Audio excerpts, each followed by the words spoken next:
My husband dragged me to the gala to impress the new owner. "Stay in the back. Your dress is embarrassing," he hissed. When the billionaire arrived, he ignored my husband's handshake. He walked straight to me, took my hands, and whispered with tears in his eyes, "I've been looking for you for 30 years. I still love you." My husband dropped his glass. "I'm glad to have you here. Follow my story until the end and comment the city you're watching from so I can see how far my story has reached." I should have known Fletcher was planning something when he suddenly insisted I accompany him to the corporate gala. In 25 years of marriage, he had never once wanted me by his side at any business function. I was the wife who stayed home, who kept quiet, who made sure his shirts were pressed and his meals were ready when he returned from his important meetings with important people. "You're coming with me tonight," he announced that Tuesday morning, barely looking up from his Wall Street Journal. "The new CEO will be there. Morrison Industries just got bought out, and I need to make the right impression." I paused in refilling his coffee cup, the hot liquid trembling slightly in the pot. "Are you sure you want me there? I don't really have anything appropriate to wear to something that fancy." Fletcher's gray eyes flicked up at me with that familiar look of disdain. "Find something. Buy something cheap if you have to. Just don't embarrass me. Don't embarrass me." Those 3 words had been the soundtrack of our marriage for over 2 decades. Don't embarrass me by talking too much at dinner parties. Don't embarrass me by mentioning your family background. Don't embarrass me by existing too loudly in spaces where I wasn't wanted. I spent the rest of that week searching through thrift stores and discount shops with the $200 Fletcher gave me monthly for personal expenses. Everything had to come from that allowance. My clothes, my toiletries, even the small gifts I bought for his business associates' wives during holidays. After 25 years, I had become an expert at finding decent clothing for almost nothing. The dress I finally found was navy blue with long sleeves, modest but elegant. It had cost me $45 at a consignment shop, and the woman behind the counter assured me it had come from an expensive department store originally. I pressed it carefully and hung it in the back of my closet, trying not to think about how Fletcher would find something wrong with it. Anyway, the night of the gala arrived faster than I wanted. Fletcher emerged from his dressing room in a perfectly tailored black tuxedo that probably cost more than I spent on clothes in an entire year. His silver hair was slicked back, and he wore his father's gold watch, the one that reminded everyone he came from money, even if his business was drowning in debt. "You ready?" he asked, then stopped when he saw me. His face immediately darkened. "That's what you're wearing." I looked down at my dress, suddenly seeing it through his eyes. What had seemed elegant in the store now felt shabby and outdated. I thought it looked nice. It was the best I could find with the budget you gave me. Fletcher shook his head in disgust. "It'll have to do.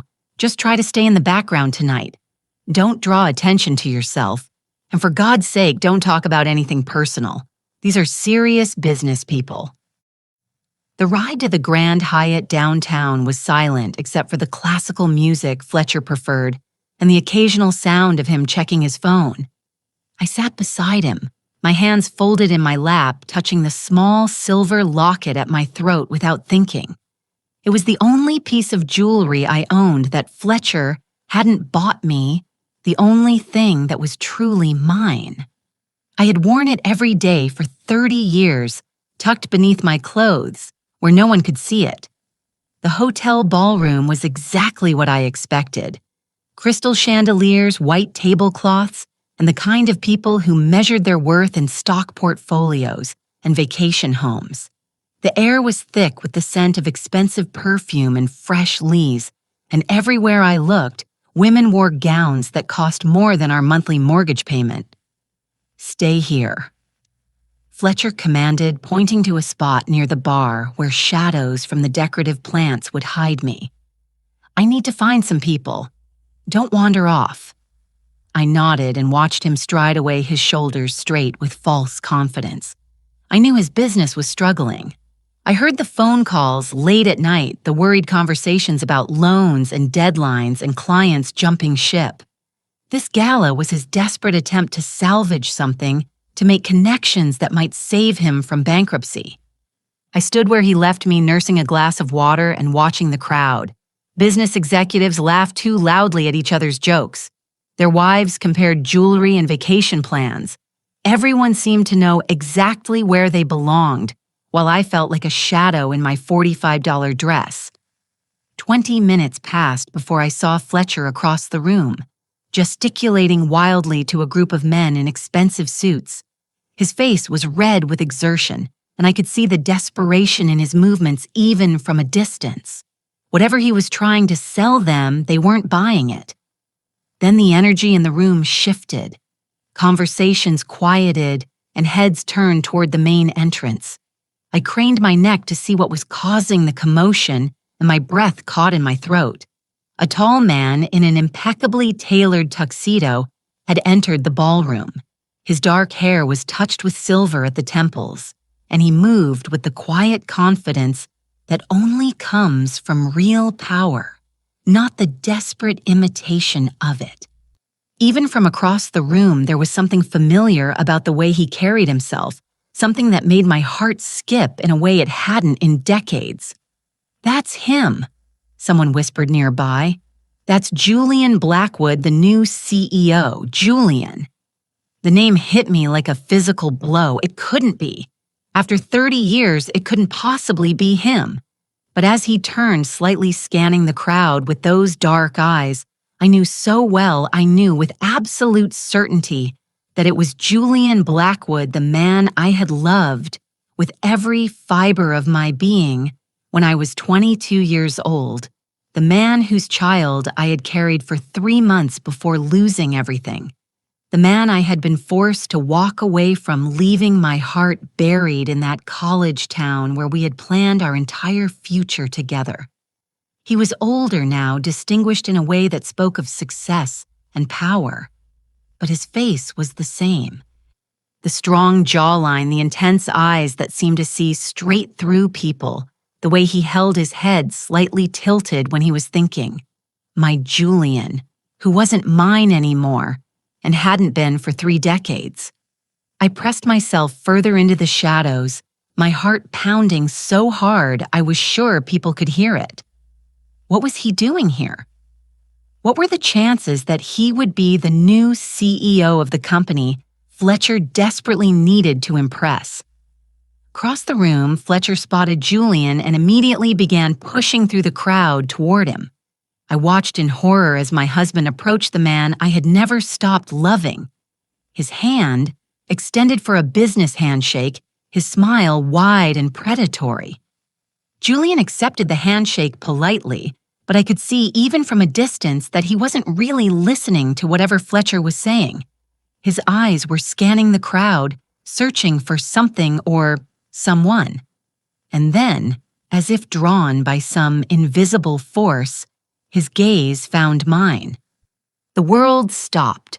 For a moment that lasted an eternity, Julian Blackwood stared directly at me across that crowded ballroom. His face went completely white, and I saw his lips part in shock. The businessman facade crumbled, and for one heartbeat, he was 25 again, looking at me the way he used to look at me when we were young, and believed that love could conquer anything. Then he was moving, walking straight toward me as if the 100 other people in that room didn't exist. Fletcher continued talking to empty air for several seconds before realizing that Julian was no longer listening. I saw my husband's confusion turn to alarm as he followed Julian's line of sight and realized he was heading directly for me. "Excuse me," Julian said to Fletcher without looking at him. His voice was deeper now, roughened by years and success, but it still made my knees weak. "I need to speak with your wife." "Do." Fletcher sputtered something about Julian making a mistake about me being nobody important, but Julian wasn't listening. He walked straight to where I stood, frozen in the shadows, stopped just close enough that I could smell his cologne.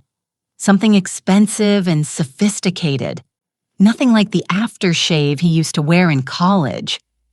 "Marine," he said, and my name on his lips after 30 years made my eyes fill with tears I hadn't given myself permission to shed.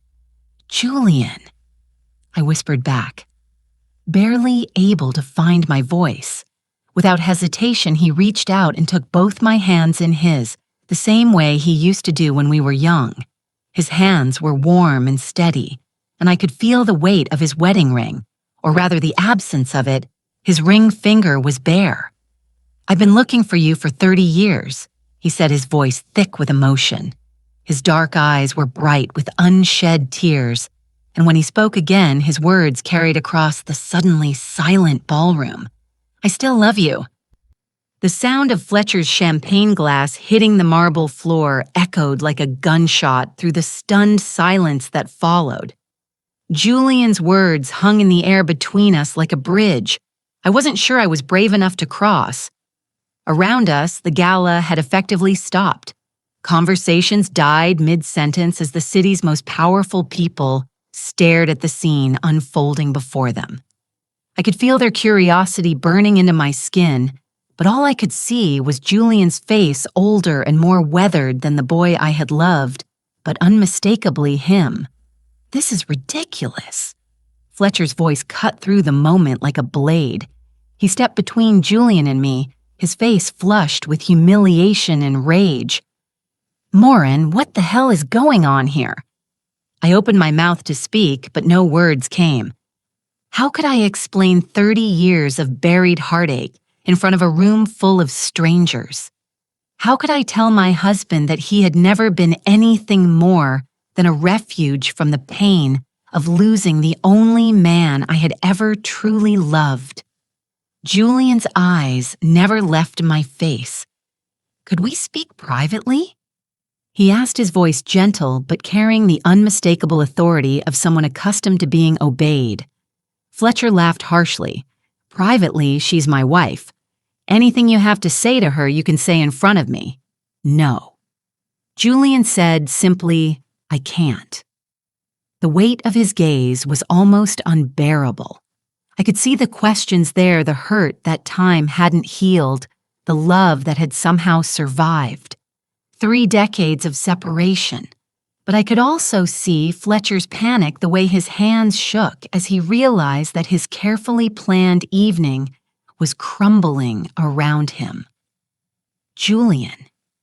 I finally managed to say, my voice barely above a whisper, "I can't, not here. Not like this." He nodded slowly, understanding in a way that Fletcher never had. Of course, but Maureen. He reached into his jacket pocket and pulled out a business card, white with silver embossing. "Please call me. We need to talk." I took the card with trembling fingers, our hands brushing for just a moment. The contact sent electricity through my entire body, a reminder of what it felt like to be touched with love instead of possession. "We're leaving," Fletcher announced loudly, grabbing my arm with enough force to bruise.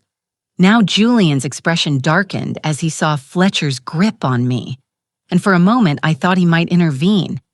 But I shook my head slightly, and he stepped back. His jaw clenched with obvious effort. "I'll be waiting for your call," he said quietly. Fletcher dragged me through the ballroom past the staring faces and whispered speculations. I clutched Julian's business card in my free hand, the sharp edges pressing into my palm like a lifeline. The ride home was a nightmare of Fletcher's rage and accusations, but I barely heard him. My mind was spinning backward through time to a small college town where I had been young and fearless and desperately in love. Julian and I met in our junior year at Colorado State. I was studying literature on a partial scholarship, working 3 jobs to pay for everything my financial aid didn't cover. He was in business school, brilliant and ambitious, but also kind in a way that surprised me. Rich boys weren't supposed to notice scholarship girls like me, but Julian did. Our first conversation happened in the library during finals week. I was stretched across 3 chairs surrounded by textbooks and empty coffee cups when he approached with that slightly tilted head that meant he was thinking hard about something. "You look like you could use some real food," he said, and his voice was warm with amusement. "The cafeteria closes in 20 minutes, but I know a place that stays open late. 24-hour diner with the best pie in town." I looked up from my Victorian literature textbook, ready to politely decline. I didn't have money for late-night dinners, and I certainly didn't have time for whatever game rich boys played with girls like me. But when I met his eyes, dark and serious and completely sincere, something inside me shifted. "I can't afford diners," I said honestly. "But thank you." "I didn't ask if you could afford it," he replied gently. "I asked if you were hungry." That was Julian. Direct, honest, cutting through pretense to get to the heart of things. We went to the diner that night and he bought me apple pie and listened while I talked about books and dreams and the scholarship I was desperately trying not to lose. He didn't try to impress me with stories about his family's money or his future plans. He just listened, really listened in a way no one ever had before. We became inseparable after that.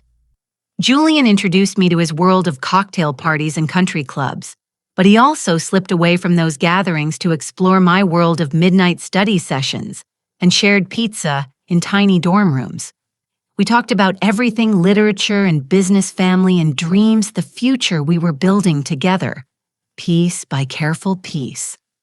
The night he proposed was perfect in its simplicity. We were sitting in our favorite spot by the campus lake, watching the sunset over the mountains. Julian pulled out his grandmother's emerald ring, antique and beautiful, and his hands shook as he slipped it onto my finger. "Marry me, Moran," he said, and his voice was thick with emotion. "I want to spend the rest of my life making you happy." I said yes without hesitation. We were 22 and believed that love was enough to overcome any obstacle. We made plans for a small ceremony after graduation, a honeymoon in Europe, the apartment we would share while Julian finished his MBA. Everything seemed possible when you were 22 and in love. But Julian's parents had different plans. Charles and Victoria Blackwood were old Denver money, the kind of people who measured relationships in terms of social advantage and business connections. When they learned about Julian's engagement to a scholarship student from a middle-class family, their response was swift and brutal.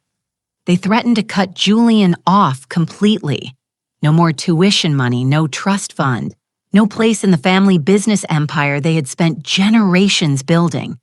But worse than that, they threatened to destroy my scholarship, my future, everything I had worked so hard to achieve. Charles Blackwood had connections everywhere, including the university administration. One word from him, and I would lose everything. "They can't do this," Julian said when he told me about their ultimatum. We were in his apartment and his face was white with fury. "I'll fight them. I'll give up the money, the business, all of it. We'll make our own way." But I was already pregnant with his child, though I hadn't told him yet. I had discovered it 3 days earlier, sitting on the bathroom floor of my dorm with a plastic test strip in my shaking hands. I was 22 and terrified and desperately in love with a man whose family would destroy us both, rather than accept me. That night, I made the hardest decision of my life. I broke up with Julian without telling him about the baby. I gave him back his grandmother's ring and walked away from everything we had built together. I told him I had realized we were too different, that I didn't want the life he was offering me. I watched his heart break in real time, saw the confusion and pain in his eyes, and I nearly crumbled. But I held firm. I let him believe I had stopped loving him rather than tell him the truth.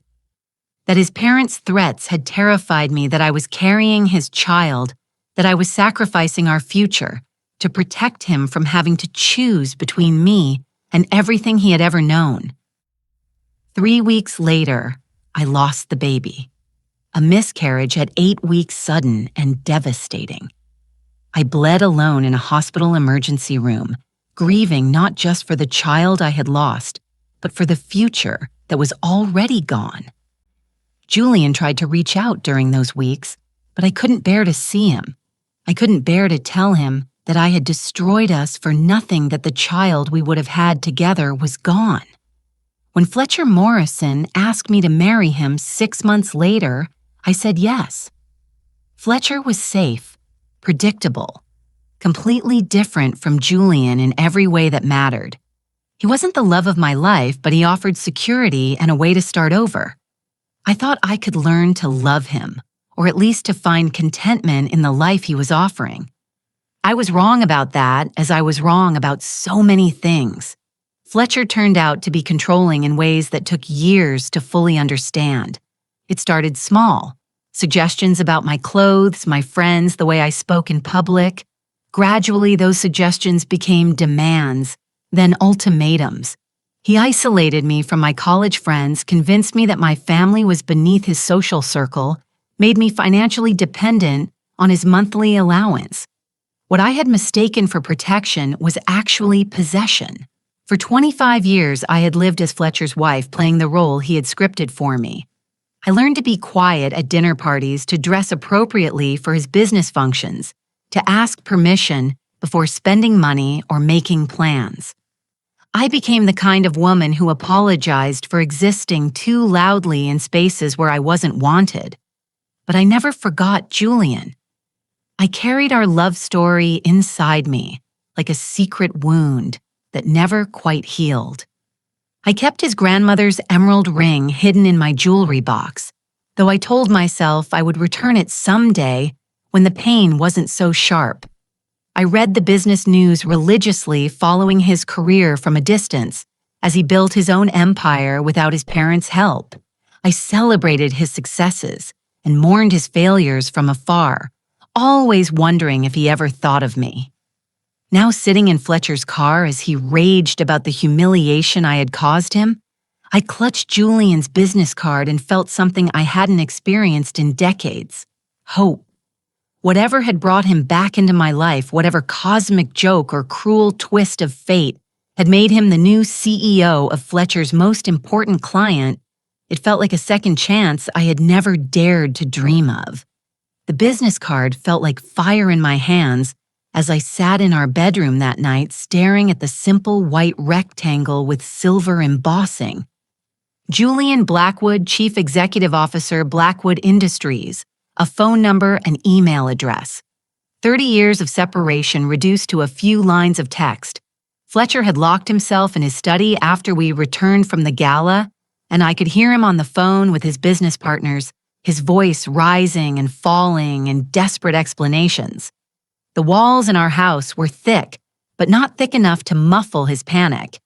Everything had been riding on tonight's meeting with the new CEO, and instead of securing a contract, he had watched his wife's past explode into his present like a bomb.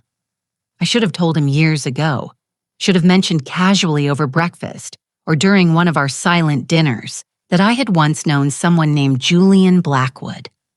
But how do you explain that you married one man while still desperately in love with another? How do you admit that 25 years of marriage has been built on the foundation of a broken heart? I pulled out the small wooden jewelry box I kept hidden in the back of my closet beneath winter sweaters Fletcher never noticed. My fingers found the familiar weight of the emerald ring Julian had given me when we were 22 and believed in forever. I had never returned it, though I told myself for years that I would find a way to get it back to him. The truth was simpler and more painful. It was the only piece of our love story I had been allowed to keep. The ring caught the lamplight, throwing tiny green reflections across my palm. Julian's grandmother's ring passed down through 4 generations of Blackwood women. He had been so nervous when he proposed, his hands shaking as he slipped it onto my finger beside the campus lake where we used to study together on warm afternoons. "It's been waiting for the right woman," he had said that night, his dark eyes serious and full of love. It's been waiting for you. I had worn it for exactly 3 months before everything fell apart. The memory of that afternoon in Charles Blackwood's office was still sharp enough to make my hands tremble. Julian's father had summoned me to the downtown Denver high-rise, where Blackwood Industries was headquartered, and I had gone expecting to discuss wedding plans. Instead, I found myself sitting across from a man whose cold eyes and calculating smile made my skin crawl. "Miss Campbell," he had said, leaning back in his leather chair like a predator who had cornered his prey. "I understand my son has made you certain promises." I had lifted my chin, trying to project a confidence I didn't feel. At 22, I thought courage was enough to overcome anything. Julian and I are engaged. We're planning to marry after graduation. Charles Blackwood laughed a sound devoid of any warmth. "Are you? How interesting. Tell me, what do you imagine married life will be like? The country club memberships, the charity galas, the summers in the Hamptons. Do you think you'll fit into our world, Miss Campbell?" "I think love is more important than social status," I replied, though my voice had begun to waver. "Love." He repeated the word like it tasted bitter. "Let me tell you about love, Miss Campbell. Love is a luxury that people in my family can't afford. Julian has responsibilities to this company, to our family name, to the legacy that spans 4 generations. He will marry someone who can support those responsibilities, not someone who will drag them down." I started to argue, but he held up a hand for silence. "You're on a partial academic scholarship, aren't you? Majoring in literature with a minor in education. Your father works in construction. Your mother is a secretary at an insurance company. Middle-class people. I'm sure they're very nice, but hardly the background we expect for a Blackwood daughter-in-law." Each word was precisely chosen to cut, and they found their mark. I felt my face burn with shame and anger, but Charles Blackwood wasn't finished. "I've done my research, Miss Campbell. One phone call from me to the right people at Colorado State, and your scholarship disappears. Your grades are excellent, but there are plenty of excellent students who need financial aid. Without that scholarship, you'll have to drop out, won't you?" All those dreams of becoming a teacher, of making something of yourself, gone. My mouth had gone dry. The scholarship was everything to me. Without it, I would have to leave school probably forever. My parents couldn't afford to pay for my education, and I was already working 3 jobs just to cover living expenses. But that's not all. Charles continued, his smile growing wider. "Julian thinks he's ready to give up his trust fund for you to make his own way in the world. Young love, very romantic. But what he doesn't understand is that I can make sure he fails. Every door he tries to open, I can close. Every job he applies for, every business loan he needs. I have connections everywhere, Miss Campbell. I can ensure that Julian Blackwood becomes just another college graduate with an expensive education and no prospects." I sat frozen in my chair, understanding for the first time the true scope of the Blackwood family's power. This wasn't just about money or social status. This was about complete and utter destruction. "So here's what's going to happen," Charles said, leaning forward across his massive mahogany desk. "You're going to break up with my son. You're going to tell him you've realized the two of you are incompatible, that you want different things from life. You're going to give him back his grandmother's ring and walk away. And in return, I'll make sure you graduate with your scholarship intact. I might even put in a good word for you with some local school districts when you're ready to start your teaching career." The offer was both generous and terrible in its cynical calculation. He was buying me off, but he was also offering me the only chance I had to finish my education and build a life for myself. And if I refuse, I asked, though I already knew the answer, then you'll both be destroyed. Julian will never forgive himself for ruining your future, and you'll never forgive yourself for ruining his. Either way, your relationship won't survive. This way, at least one of you gets to keep your dreams. I should have told Julian everything. Should have run straight to him and confessed what his father had threatened. But I was 22 and terrified, and carrying a secret I hadn't shared with anyone. I was pregnant with Julian's child. I had discovered it 3 days before that meeting with Charles Blackwood sitting on the cold bathroom floor of my dorm room, with a plastic pregnancy test in my shaking hands. 2 pink lines that changed everything. I had planned to tell Julian that weekend, had imagined his face lighting up with joy and wonder.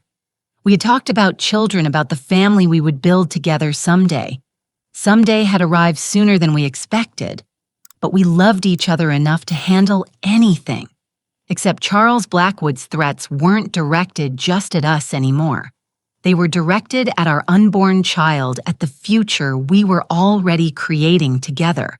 If I refused his ultimatum, he would destroy Julian's career prospects, eliminate my education, and ensure that our baby would be born into poverty and struggle. I made the decision that haunts me still. I chose to sacrifice our love to protect our child's future. The breakup was the hardest thing I had ever done.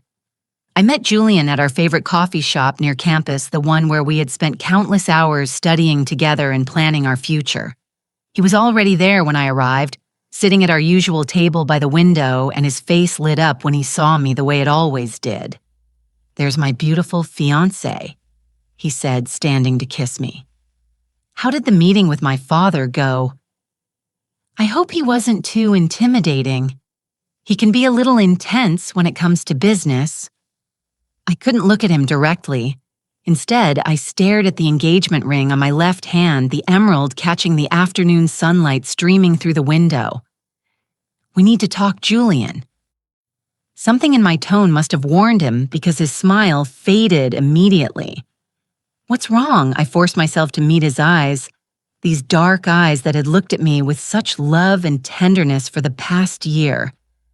"I've been thinking about our engagement, about what marriage would mean." "Okay." He sat down slowly, weariness creeping into his expression. "What about it? I don't think we're right for each other." The lie tasted like poison in my mouth. We want different things from life. Julian stared at me for a long moment, confusion and hurt wearing across his face. "What are you talking about, Morin? We've planned everything together. We want the same things." "No, we don't." I pulled the ring off my finger, the metal sliding easily over my knuckle. It had been loose lately, probably because I had been too nervous to eat much since discovering the pregnancy. "I've realized that I'm not cut out for your world, the country clubs, the social expectations, the pressure to be someone I'm not. I want something simpler." "Then we'll have something simpler," Julian said, immediately reaching across the table for my hands. "Mean I don't care about any of that. We can live however you want to live." I pulled my hands away before his touch could weaken my resolve. "It's not just about how we live. It's about who we are. You're going to inherit your family's business someday.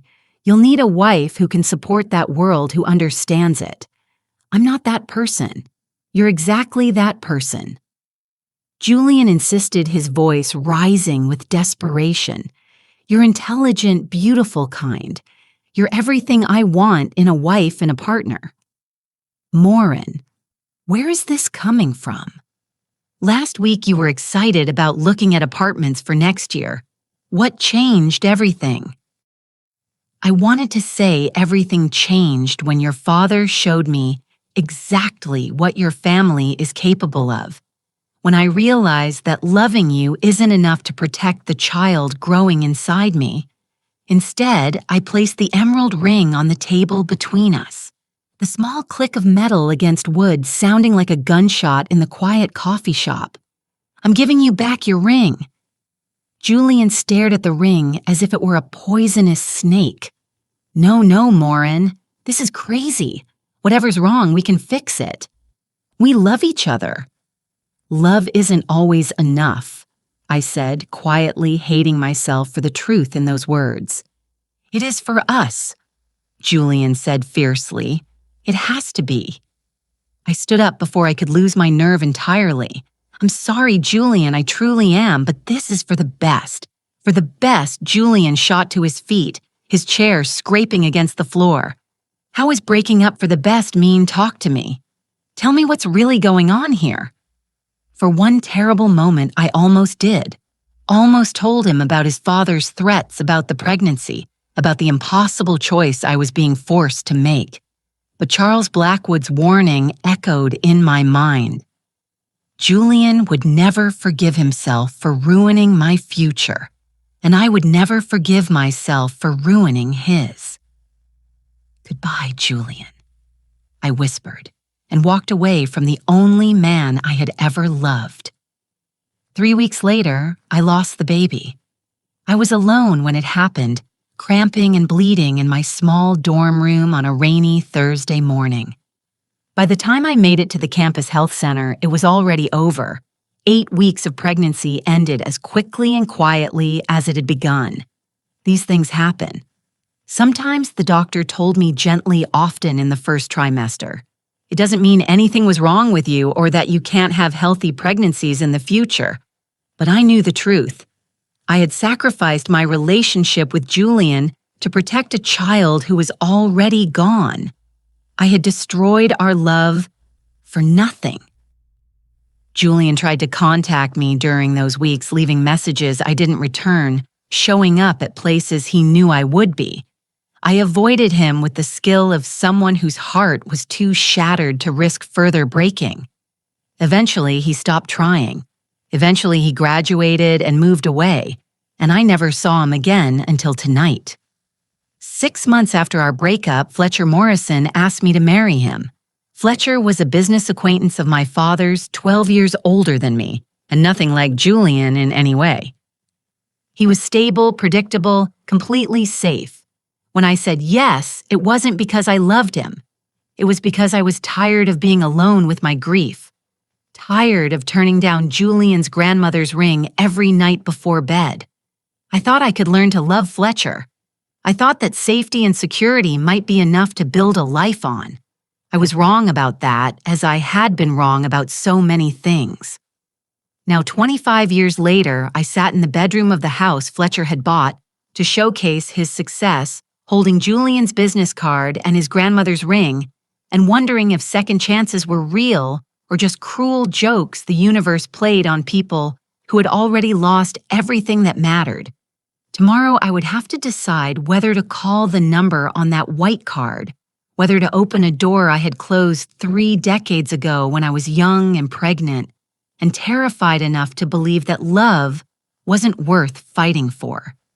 The question was whether I was brave enough now to discover what might have been different if I had chosen to fight instead of run. I spent 3 sleepless nights staring at Julian's business card before I found the courage to call. Each time I picked up the phone, Fletcher's voice echoed in my mind with all the reasons I shouldn't. All the ways this would destroy the carefully constructed life we had built together. But lying awake at 3 in the morning, I realized that carefully constructed was just another way of saying completely hollow. On Thursday morning, Fletcher left early for a golf meeting with potential investors, desperate men like himself trying to save sinking businesses with handshakes and false promises.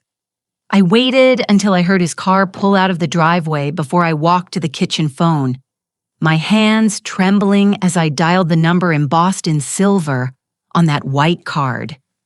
Blackwood Industries, Mr. Blackwood's office. A professional female voice answered, "This is." I paused, realizing I didn't know how to identify myself. I wasn't Julian's college girlfriend anymore. I wasn't his lost love. I was Fletcher Morrison's wife calling a man who had declared his feelings for me in front of a ballroom full of Denver's most influential people.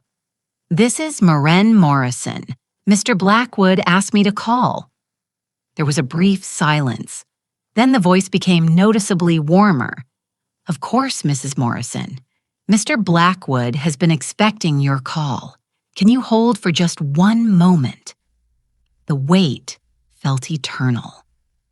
I gripped the phone so tightly my knuckles went white, listening to classical music that reminded me of the concerts Julian and I used to attend when we were students. He had introduced me to Mozart and Beethoven sitting beside me in the university auditorium and watching my face as I discovered the beauty of symphonies I had never had the opportunity to hear before. Morin, his voice came through the line like a caress, the same way he used to say my name when we were alone together in his apartment, wrapped in each other's arms and talking about our future. "Thank you for calling." I almost didn't. I admitted surprising myself with my honesty.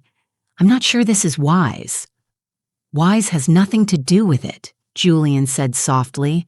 "Some things are just necessary. Can you meet me for coffee? Somewhere we can talk without interruption." I understood his meaning. Somewhere Fletcher wouldn't find us, wouldn't cause another scene like the one at the gala. "There's a small cafe on 16th Street, the Blue Moon. Do you know it? I'll find it." "Can you be there in an hour?" An hour, 60 minutes to decide whether I was brave enough to see him again to sit across from him and hear whatever he needed to say. 60 minutes to choose between the life I knew and the possibility of something I had thought was lost forever.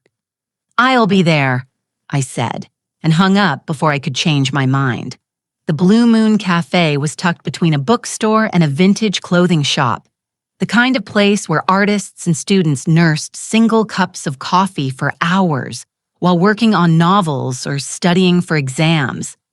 I had discovered it years ago during one of my rare solo outings, and I came here sometimes when Fletcher's control felt too suffocating, when I needed to remember that there was a world beyond our marble-floored house, where people laughed freely and talked about ideas instead of stock portfolios.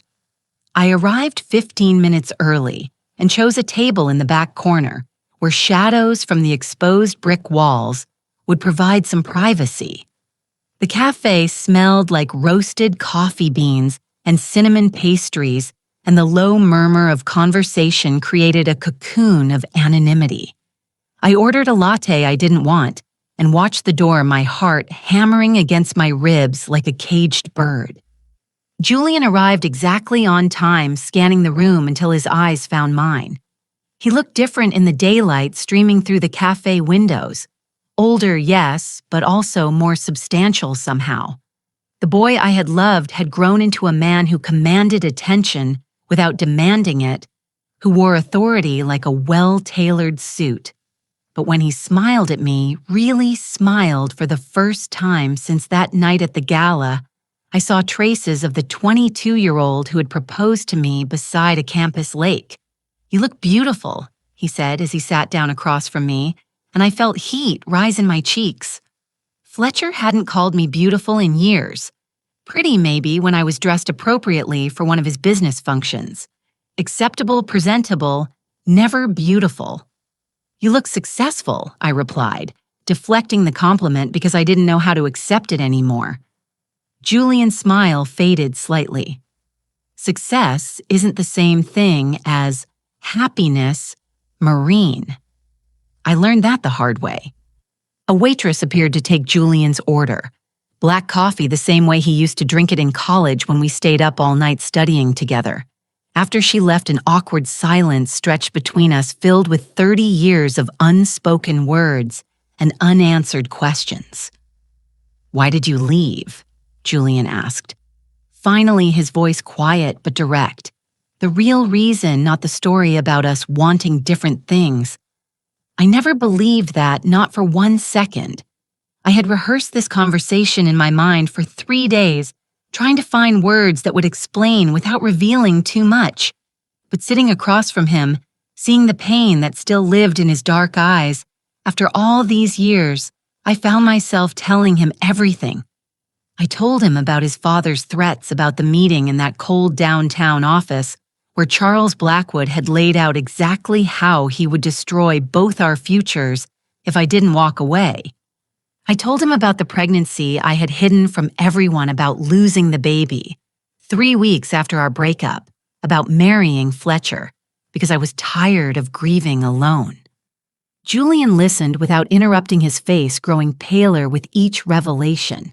When I finished, he sat in stunned silence for a long moment, his hands clenched into fists on the small cafe table. "My father threatened you," he said finally, his voice deadly quiet. "And you were pregnant with my child." I nodded, unable to trust my voice. Jesus Christ, Moran. Julian ran both hands through his hair, a gesture I remembered from when he was overwhelmed or frustrated. "Why didn't you tell me? Why didn't you come to me with this?" "Because I was 22 and terrified," I said, my voice barely above a whisper. "Because your father convinced me that loving you would destroy both of us. Because I thought I was protecting you." Protecting me. Julian laughed, but there was no humor in it. "You protected me by breaking my heart and disappearing from my life. You protected me by letting me believe for 30 years that I wasn't good enough to keep you." The pain in his voice was unbearable. I reached across the table, instinctively covering his clenched fist with my hand. "Julian, I'm so sorry. I thought I was doing the right thing." He turned his hand, palm up, capturing my fingers in his. His touch was warm and familiar, even after 3 decades. "My father died 5 years ago," he said quietly. "I spent the last 15 years of his life trying to earn his approval, trying to prove I could build something without his help. I never knew about the threats, never knew what he did to you. It doesn't matter now," I said, though we both knew that was a lie. It mattered more than ever because understanding the past was the only way to make sense of the present. "It matters to me," Julian said firmly. "It matters because I need you to know that I never stopped loving you. Not when you left. Not when you married Fletcher. Not when I married Catherine because my parents insisted I needed a suitable wife for appearances. I searched for you, Moran. For years, I hired investigators, followed leads that went nowhere. I never gave up hope that someday I would find you again." My heart clenched at the pain in his confession. "Julian, I divorced Catherine 3 years ago," he continued. "Amicable, no children, no real love lost on either side. We both knew we had married for the wrong reasons. And then last month, I finally found you. My investigators tracked down your marriage records, your address. I was planning to approach you carefully, diplomatically. I never imagined I would walk into that gala and see you standing there like something out of a dream." The weight of his words settled between us like a promise and a threat.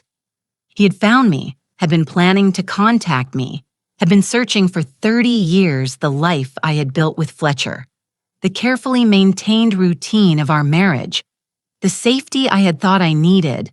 All of it suddenly felt as fragile as tissue paper. "What happens now?" I asked, though I was afraid of the answer. Julian's hand tightened around mine. "That depends on you. I know you're married. I know this is complicated, but mean. I also know that what we had was real, and I don't think it ever really died. Not for me, and I don't think for you either." He was right, and we both knew it. Sitting across from him in that small cafe, I could feel the pull between us as strongly as I had when we were 22, and believed that love could conquer anything. But I wasn't 22 anymore. I was 57 and married to a man who controlled every aspect of my life, who would never let me go without a fight. "Fletcher will never give me a divorce," I said quietly, not willingly. "He sees me as a possession, not a person, and he needs my compliance to maintain his image, especially now when his business is struggling." "Then don't ask his permission," Julian said simply. "Leave him. Come work for me. I'll make sure you're protected financially and legally." The offer hung in the air between us, tempting and terrifying in equal measure. A job would give me independence, a way to support myself without Fletcher's monthly allowance. Working for Julian would give me a reason to see him every day to rebuild whatever connection still existed between us. But it would also mean war with Fletcher, who would see my employment by Julian as the ultimate betrayal. I need time to think, I said, though part of me wanted to say yes immediately, wanted to walk out of that cafe and into a new life without looking back. Julian nodded, understanding as always. Take all the time you need. But Morin, he pulled out another business card. This one with his personal cell phone number written on the back. Don't disappear on me again. Whatever you decide, don't just vanish. I can't go through that again. I took the card, our fingers brushing once more. I won't disappear. I promised and meant it.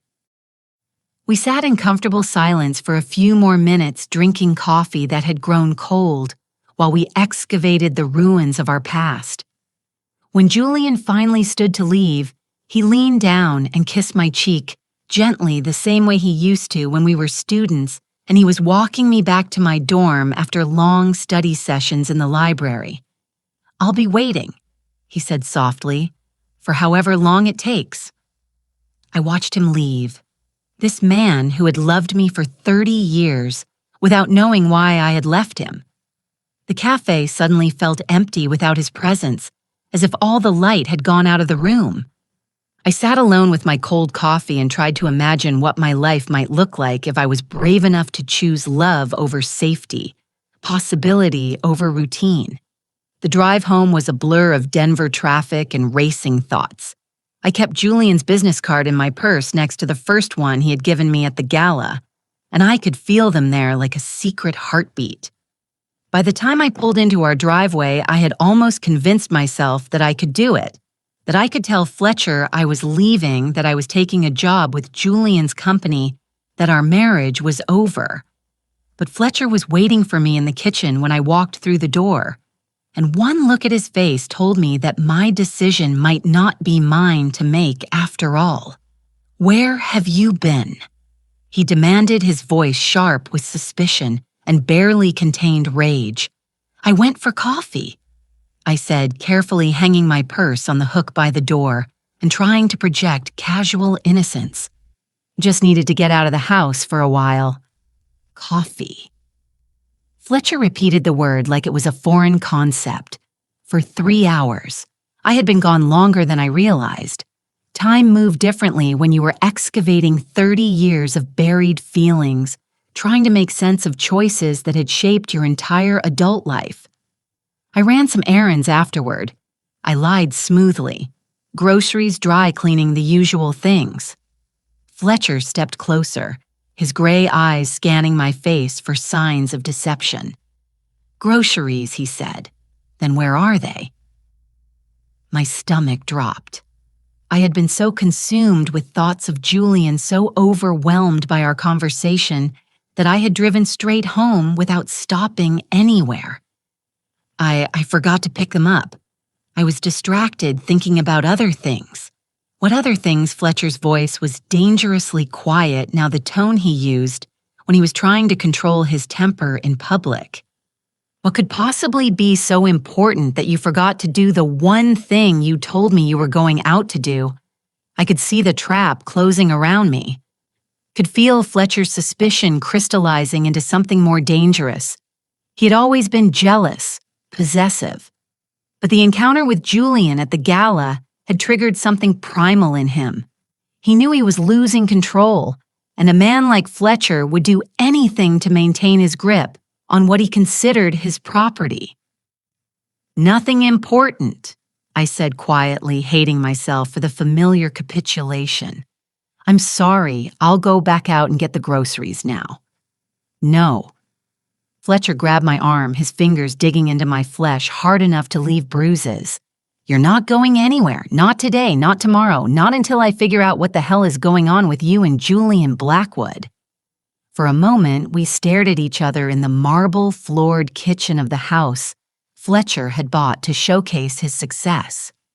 I could see my reflection in his eyes, and what I saw there wasn't a wife or a partner or even a person. What I saw was a possession that had dared to develop a will of its own, and Fletcher Morrison had never been the kind of man who tolerated disobedience.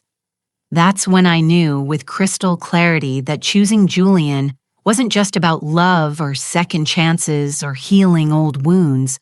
It was about survival. Because staying with Fletcher would slowly kill every part of me that was still alive, and I had already given him 25 years of my life. Fletcher's grip on my arm tightened until I winced, and I saw something flicker across his face. Satisfaction at my pain. It was a look I had seen before, though I had always told myself I was imagining it.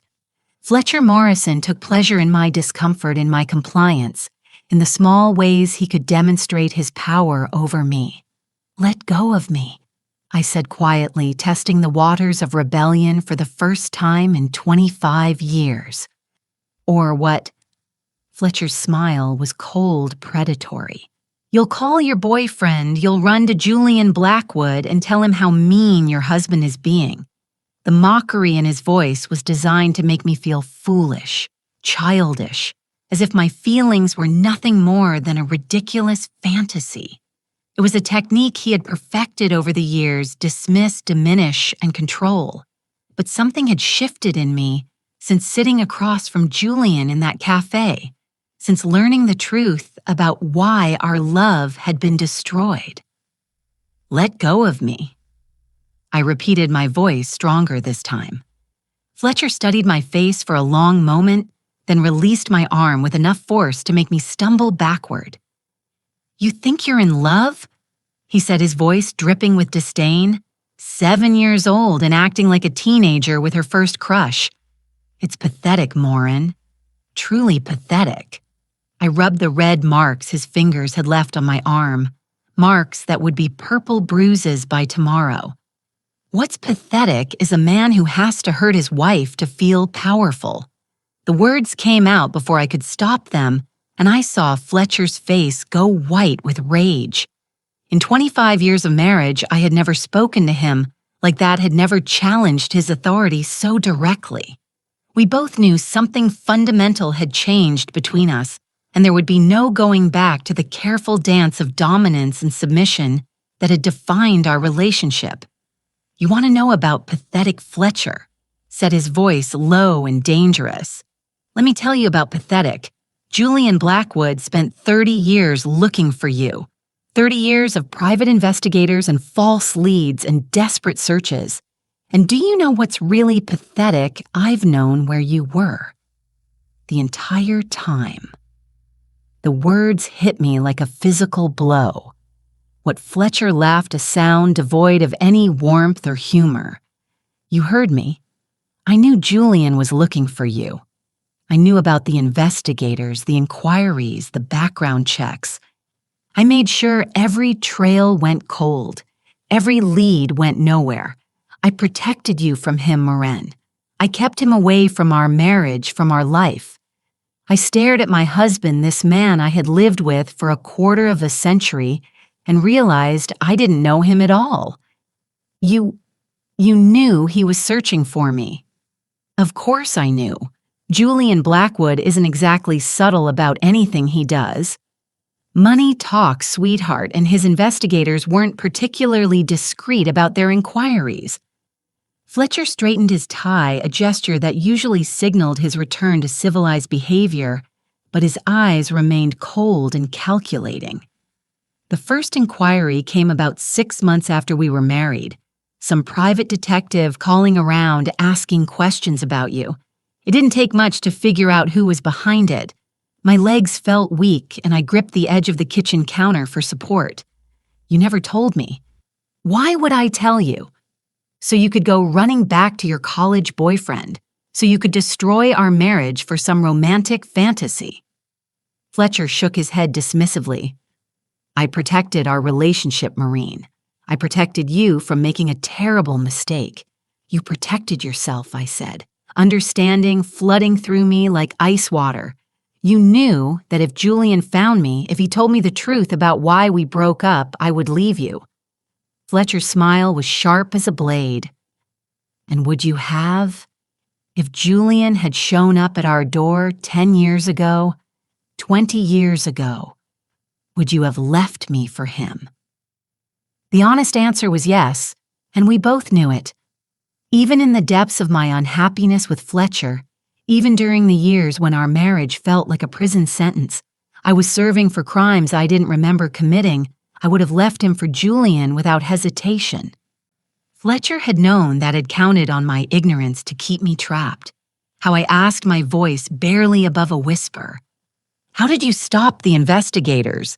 Money mostly bribes false information, dead ends. It's amazing what people will do for the right price. Fletcher poured himself a glass of scotch from the bottle he kept on the kitchen counter, his movements casual and unconcerned, as if we were discussing the weather instead of 30 years of systematic manipulation. I had connections too, Murine business associates who owed me favors, who could make problems disappear for the right consideration. I thought about Julian sitting across from me in that cafe telling me how he had searched for years, how he had never given up hope of finding me. All those years of investigation, of following leads that went nowhere, of hiring detective after detective who fed him false information because my husband was paying them to lie. You destroyed his life too, I realized, with growing horror. You didn't just keep him away from me. You tortured him for 30 years, making him believe I didn't want to be found. I saved his life, Fletcher corrected coldly. Julian Blackwood was obsessed with you, Moran, completely obsessed. If I hadn't intervened, he would have wasted his entire future chasing after a woman who had already moved on, already chosen a different path. I never chose you. I said the truth, spilling out like poison from an old wound. I settled for you. I married you because I was broken and alone and thought I didn't deserve better. But I never chose you, Fletcher. Not really. For the first time in our conversation, Fletcher looked genuinely hurt. Not angry or calculating or controlling, but actually wounded by my words. 25 years of marriage, he said quietly. 25 years of providing for you, protecting you, giving you everything you could possibly need. And this is what I get in return. Contempt. You call it providing. I said, my voice growing stronger with each word. I call it buying compliance. You gave me a house and an allowance and a role to play. But you never gave me choice. You never gave me freedom. You never even gave me the basic respect of honesty. Honesty. Fletcher laughed bitterly. You want honesty? Here's some honesty for you. Julian Blackwood doesn't love you, Moran. He loves the memory of you, the fantasy of who you were when you were 22. He's been chasing a ghost for 30 years. And when he realizes that the woman standing in front of him now isn't the girl he remembers, he'll disappear just as quickly as he appeared. The words were designed to hurt, to make me doubt myself in Julian and the possibility of a different life. But instead of weakening my resolve, Fletcher's cruelty only strengthened it, because I knew deep in my bones that he was wrong. Julian hadn't fallen in love with my 22-year-old self again at that gala. He had looked at me as I was now 57 and tired and marked by years of emotional abuse, and he had still said he loved me. You're wrong, I said simply. Let me ask you something, Murine. When Julian realizes that you're not the sweet college girl he remembered, when he sees how you've let yourself go, how you've become exactly the kind of middle-aged housewife he would never have chosen for himself, do you really think he'll still want you? I looked at my husband, this man who had spent 25 years systematically destroying my self-confidence, and I felt something snap inside me like a taut wire finally breaking under too much pressure. You know what, Fletcher? I don't care if Julian wants me or not. I don't care if he changes his mind tomorrow and decides you're right about everything, because at least he gave me a choice. At least he offered me the chance to decide for myself what I wanted instead of manipulating and controlling me into compliance. I pulled Julian's business cards out of my purse, both of them, and set them on the kitchen counter between us like a declaration of war. Julian offered me a job, financial independence, the chance to build a life that belongs to me, not to some man who thinks he owns me. Fletcher's face went very still. You're not taking that job. Yes, I am. No, Marine, you're not. Fletcher's voice dropped to the dangerous, quiet tone he used when he was about to make threats. Because if you try to leave me, if you try to go work for Julian Blackwood or anyone else, I will destroy you financially. I will make sure you get nothing in any divorce settlement. I will tie you up in court for years until you're too old and too poor to start over. There it was. The truth about our marriage laid bare. Not love, not partnership, not even affection, just ownership and control, backed by the threat of economic destruction. Fletcher had never loved me. He had collected me the same way he collected expensive art and vintage wines as a symbol of his success and good taste. You can try, I said, surprised by how calm my voice sounded. But Julian has more money and better lawyers than you'll ever have. And unlike you, he doesn't need to destroy people to feel powerful. The mention of Julian's superior resources hit Fletcher like a physical blow. His face flushed red, and I could see the vein in his temple throbbing with suppressed rage. Fletcher Morrison hated being reminded that he was nouveau riche, that his money and status were recent acquisitions built on leveraged debt and desperate schemes. Julian represented everything Fletcher aspired to be, but never could. Old money, real power, success that didn't depend on crushing other people. Get out of my house, he said finally, his voice shaking with barely controlled fury. Gladly, I replied and headed for the stairs to pack my things. You'll be back, Fletcher called after me loud enough that his voice echoed off the marble floors and cold walls of the house that had never felt like home. When you realize that Julian doesn't want a 57-year-old housewife, when you figure out that you can't survive in the real world without someone taking care of you, you'll come crawling back. And maybe if you ask nicely enough, I'll consider taking you back. I paused on the staircase and looked down at my husband of 25 years. This man who had systematically isolated me from everyone I loved, who had spent 3 decades lying to me about Julian's attempts to find me, who honestly believed that I was too weak and too damaged to exist without his control. No, Fletcher, I said quietly. I won't be back because whatever happens with Julian, whatever happens with the job or the future or any of it, I finally understand something important. I would rather be alone for the rest of my life than spend one more day with someone who sees me as a possession instead of a person. As I climbed the stairs to pack my clothes, I could hear Fletcher behind me already on the phone, with someone, his voice rising and falling in angry explanation, probably calling his lawyer or his business manager or one of the other men who helped him maintain the illusion of success and respectability. But for the first time in 25 years, I wasn't listening to Fletcher Morrison's voice with fear or anxiety or the need to please. I was listening to it the way you listen to background noise, something irrelevant that would soon fade away entirely. I had a phone call to make, a job to accept, and a life to reclaim, and it was starting right now. I called Julian from my car in the parking lot of a hotel downtown, my hands still shaking from the confrontation with Fletcher. The sun was setting over the Denver skyline, painting the mountains in shades of gold and purple that reminded me of the evenings Julian and I used to spend studying together on the university campus when the future seemed limitless and love felt strong enough to overcome any obstacle.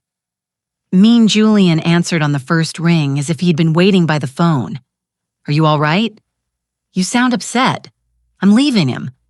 I said, without preamble, my voice steadier than I felt.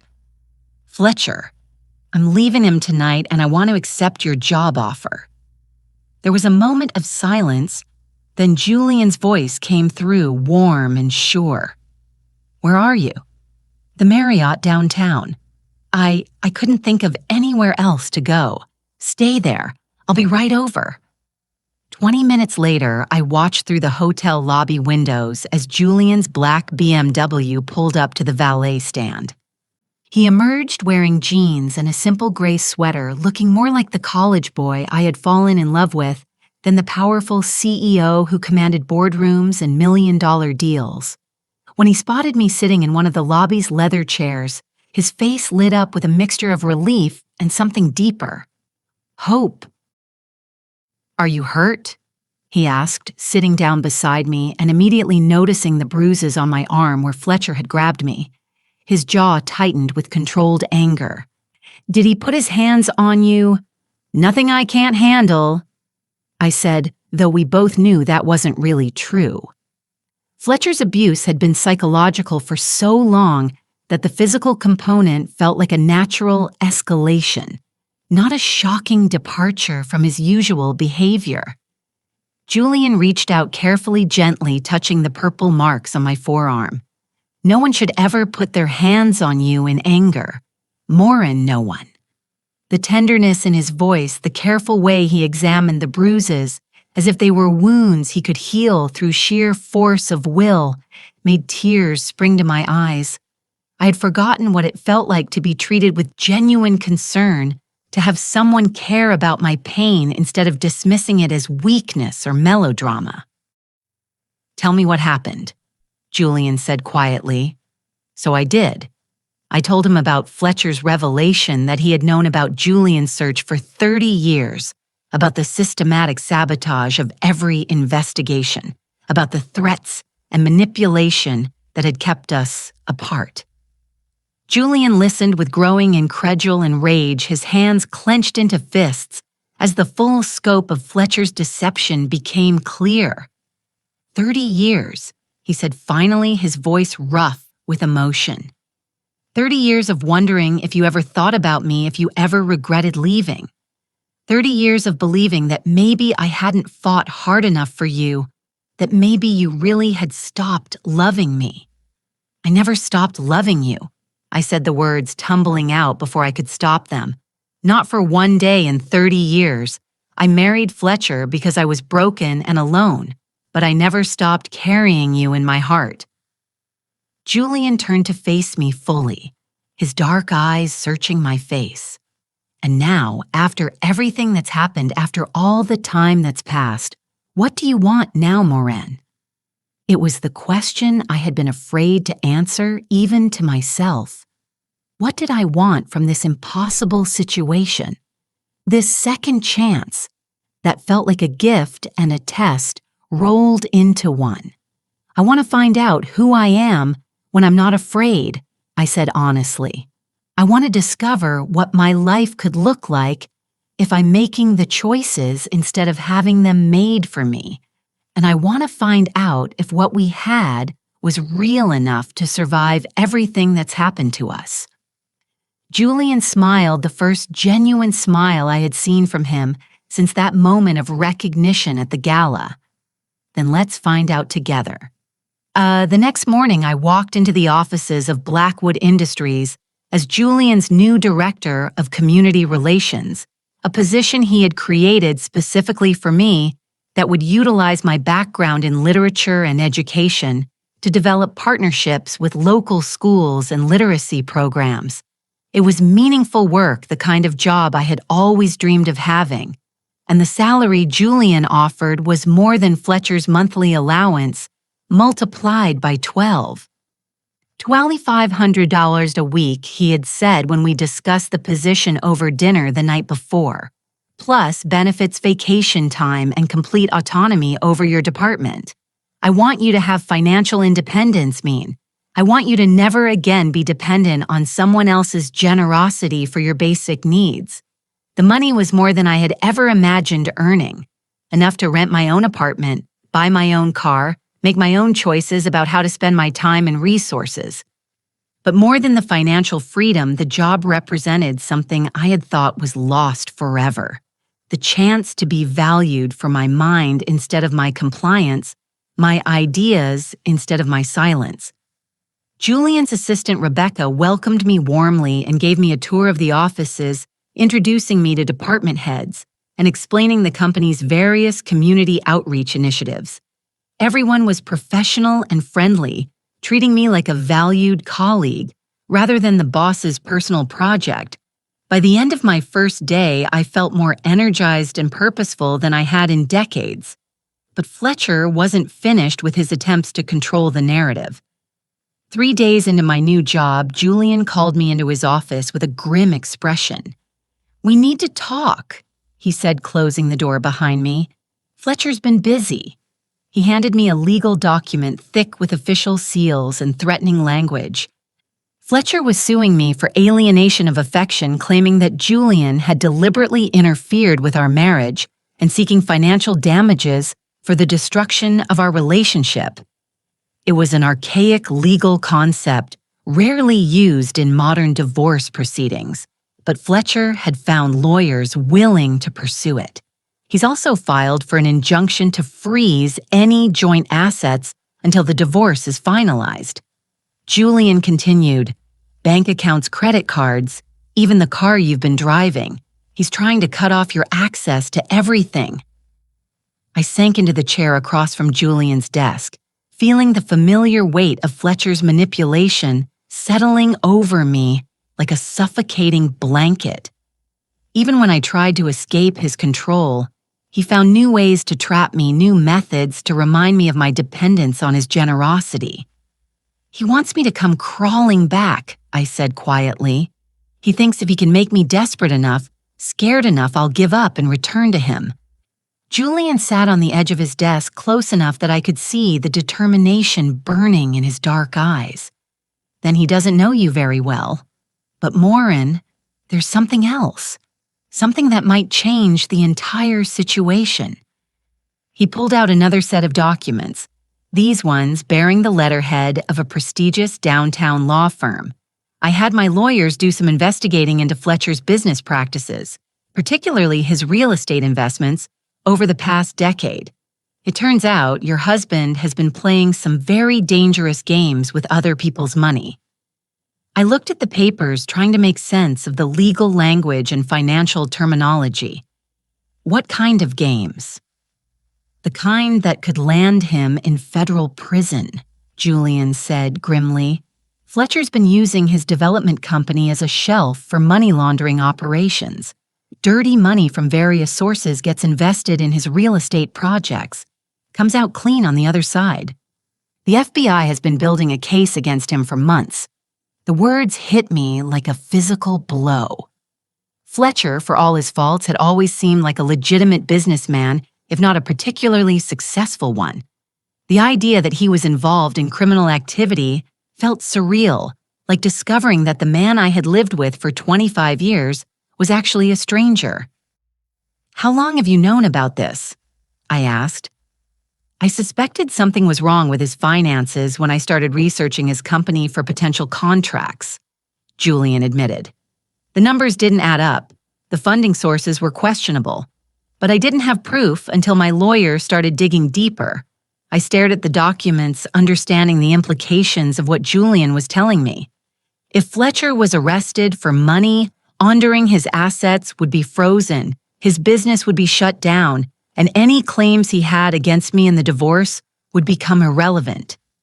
But it also meant that the man I had married, however unhappily, was a criminal who had been using our home and our marriage as cover for illegal activities. "What do we do?" I asked. Julian's expression was carefully neutral, but I could see the protectiveness in his eyes, the same fierce determination that had driven him to search for me for 30 years. "We do nothing. The FBI will do their job, and Fletcher will face the consequences of his choices. But Morin, you need to understand when this comes out, and it will come out soon, there's going to be a lot of media attention. Your marriage to Fletcher will be scrutinized. Your connection to me will be public knowledge. It's going to be uncomfortable for a while. I thought about the house I had shared with Fletcher, the marble floors and expensive furniture that had apparently been purchased with laundered money. I thought about the charity galas we had attended, the business associates we had entertained, all of it part of Fletcher's elaborate facade of respectability. How much of our life together had been built on lies I never knew were being told? I don't care about the media attention, I said, finally. I care about doing the right thing. And the right thing is letting the truth come out, whatever that means for Fletcher or for me. Julian nodded, something like pride flickering across his face. The woman I fell in love with 30 years ago would have said exactly the same thing. 2 weeks later, Fletcher Morrison was arrested at his office on charges of money laundering, fraud, and tax evasion. The local news media covered the story extensively, focusing on the dramatic fall of a prominent Denver businessman and the millions of dollars in illegal transactions that had funded his real estate empire. Our divorce proceedings became a footnote to the larger criminal case, with Fletcher's lawyers too busy trying to keep him out of federal prison to pursue harassment lawsuits against me. I watched the news coverage from Julian's penthouse apartment, where I had been staying since leaving the hotel. It felt surreal to see Fletcher in handcuffs being led away from the office building where he had conducted business for decades. This man, who had controlled every aspect of my life for 25 years, looked small and frightened on television, no longer the intimidating figure who had dominated our marriage. "How do you feel?" Julian asked, sitting beside me on the sofa as the news anchor moved on to other stories. "Free," I said, surprising myself with the honesty of the answer. "For the first time in decades, I feel completely free." Julian reached over and took my hand, our fingers interlacing naturally. Free to do what I looked at this man who had loved me for 30 years, who had given me a job and financial independence, and the chance to discover who I was when I wasn't afraid. I thought about the emerald ring hidden in my purse, the symbol of promises we had made when we were young and believed that love could conquer anything. Maybe it could. Free to find out if it's possible to fall in love with the same person twice, I said softly. Julian's smile was answer enough. 8 months later, I stood in front of the mirror in the bridal suite at the Four Seasons, adjusting the simple ivory dress I had chosen for my second wedding. It was nothing like the elaborate gown I had worn when I married Fletcher. No train, no veil, no desperate attempt to convince myself that expensive fabric could transform a marriage of convenience into a love story. This dress was elegant in its simplicity, perfect for a woman who had finally learned the difference between settling and choosing. "You look beautiful, sweetheart," said Margaret, Julian's assistant, who had become my closest friend over the past months. She was fastening a string of pearls around my neck, something borrowed from her own jewelry collection, continuing a tradition I had never properly observed the first time around. The pearls caught the afternoon sunlight streaming through the suite's windows, and for a moment I was transported back to my college days when Julian and I used to spend lazy Sunday mornings in his apartment, reading the newspaper and planning our future together. We had been so young then, so certain that love was the only ingredient necessary for a happy ending. Now at 58, I understood that love was just the beginning, the foundation upon which you built trust, respect, partnership, and the 1,000 small choices that created a life worth sharing. "Are you nervous?" Margaret asked, stepping back to admire her handiwork. "Excited." I corrected and realized it was true. When I married Fletcher 30 years ago, I had been numb with grief and desperate for security. Today, I was marrying Julian because I chose to, because I wanted to spend whatever years I had left with the man who had loved me faithfully through 3 decades of separation. A soft knock on the door interrupted my thoughts. "Come in." I called expecting to see the wedding coordinator, or perhaps Julian's sister Catherine, who had flown in from Boston for the ceremony. Instead, Julian himself stepped into the room, looking devastatingly handsome in his charcoal gray suit. Margaret made a disapproving sound in her throat. "Julian Blackwood, you know you're not supposed to see the bride before the ceremony," she scolded. "It's bad luck." Julian's eyes never left my face as he smiled at Margaret's protest. "After 30 years of bad luck, I think Moran and I are due for some good fortune. Besides, I have something that belongs to her." He reached into his jacket pocket and pulled out a small velvet box, the same one I remembered from our engagement 31 years ago. When he opened it, his grandmother's emerald ring caught the light exactly the way it had beside that campus lake, when we were young and believed that promises made with tears of joy were unbreakable. "I believe this is yours," Julian said softly, taking my left hand in his. "It's been waiting for you to come home." I had given him back the ring in that coffee shop 3 decades ago, thinking I was protecting both our futures by walking away. Now, as he slipped it onto my finger where it belonged, I understood that some promises were stronger than the forces that tried to break them. Some love was patient enough to wait 30 years for a second chance. "It still fits," I whispered, watching the emerald catch the afternoon light. "Some things are meant to be," Julianne replied, lifting my hand to kiss the ring gently. Margaret dabbed at her eyes with a tissue, muttering about hormonal responses to romantic gestures. But she was smiling as she ushered Julian toward the door. "Out," she commanded. "The bride needs 5 more minutes and you need to get to the altar before your guests start wondering if you've changed your mind." Julian paused in the doorway, looking back at me with the same expression he had worn at the gala 8 months ago.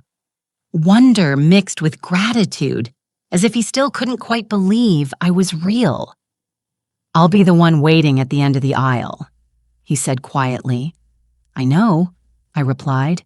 "You've been waiting for 30 years. After he left, I took one final look at myself in the mirror. The woman staring back at me looked older than the 22-year-old bride who had married Fletcher, but she also looked stronger, more certain, more genuinely happy than I had ever seen her before. This wasn't a woman settling for security or running from grief. This was a woman who had fought her way back to love and was brave enough to claim it. The ceremony took place in the hotel's garden overlooking the mountains that had served as the backdrop for Julian's and my college romance. 50 guests sat in white chairs, arranged between rose bushes and flowering trees. Friends and colleagues who had welcomed me into Julian's world with warmth and genuine affection. It was everything Fletcher and my wedding hadn't been. Intimate, joyful, focused on celebration rather than status. As I walked down the petal-strewn path, I saw Julian waiting for me at the altar, his face radiant with happiness. Beside him stood his best man, David, his college roommate who had helped him search for me during those early years after our breakup. I had met David the previous month and learned that Julian had talked about me constantly during their university days, that even after our separation, Julian had kept hoping I would change my mind and come back to him. "He never stopped believing that you were meant for each other," David had told me over dinner.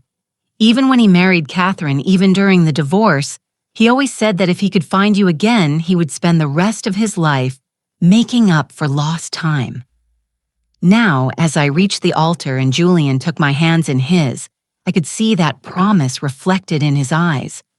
We had lost 30 years to other people's manipulations and our own youthful fears.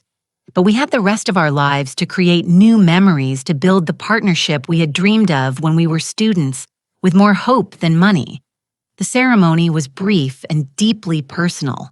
Instead of generic vows, Julian and I had written our own words, promises that acknowledged the pain of our separation and the miracle of our reunion.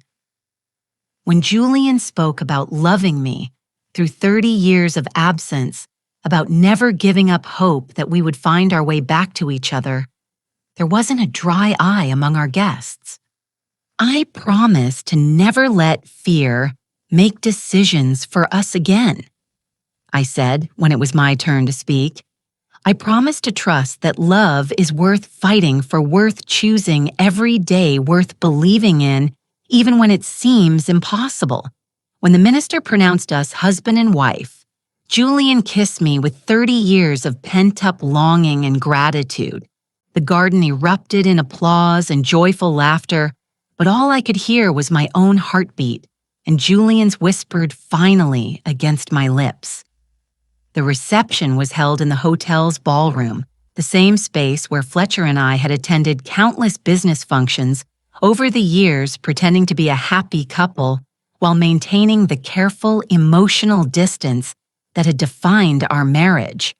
Tonight, that ballroom was transformed into something magical. Candlelit tables, soft jazz music, and the kind of genuine celebration that happens when people gather to witness real love. During our first dance, Julian and I swayed to the same song we had danced to at our senior prom 31 years ago. The way you look tonight, with its promise of enduring love and timeless beauty, felt prophetic now in a way it hadn't then. Any regrets? Julian asked as we moved together, his arms strong and certain around me. Only one, I said, smiling up at him.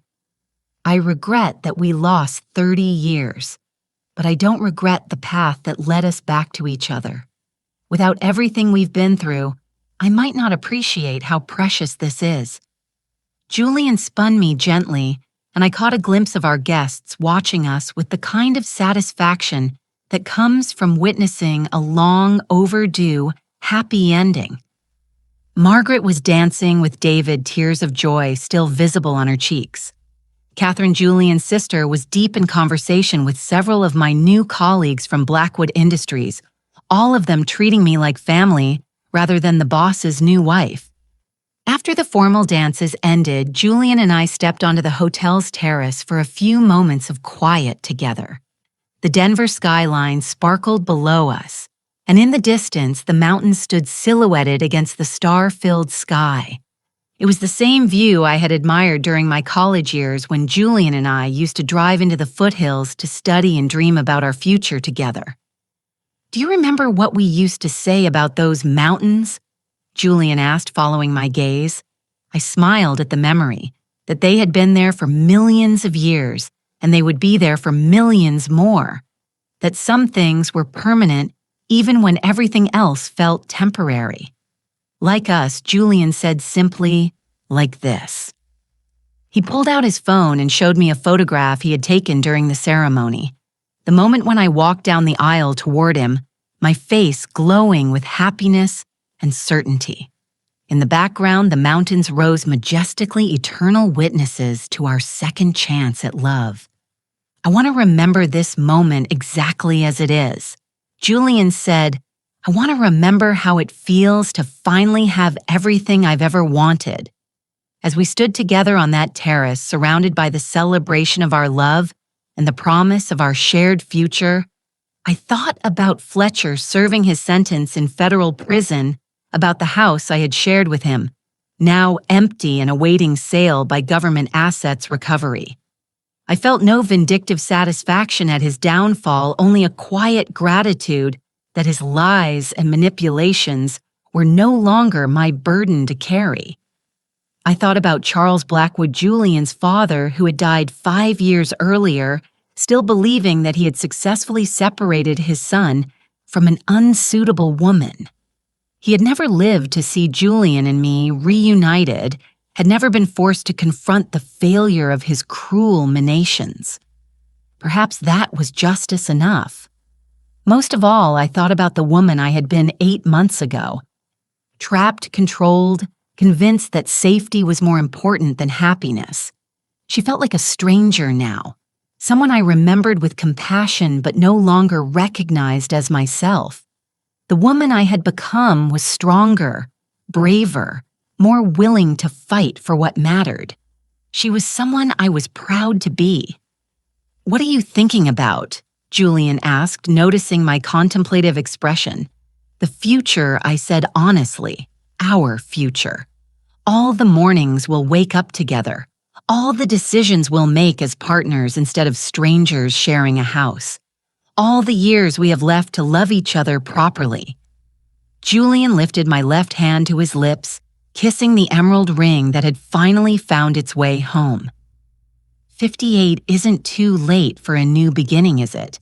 I looked at my husband, my true husband, the man I had chosen with my whole heart, instead of accepting out of necessity, and felt the last vestiges of fear and doubt fall away like autumn leaves. 58 is exactly the right time, I said. We're finally old enough to know what love actually means and young enough to enjoy it for a very long time.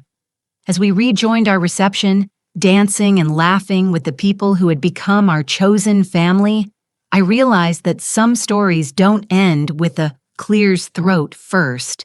I do. Sometimes they begin there with second chances and hard-won wisdom, and the understanding that real love is worth waiting for, worth fighting for, worth choosing again and again until you get it right. Julian and I had gotten it right at last, and we had the rest of our lives to celebrate that miracle. Now I'm curious about you who listened to my story. What would you do if you were in my place? Have you ever been through something similar? Comment below. And meanwhile, I'm leaving on the final screen 2 other stories that are channel favorites, and they will definitely surprise you. Thank you for watching until here.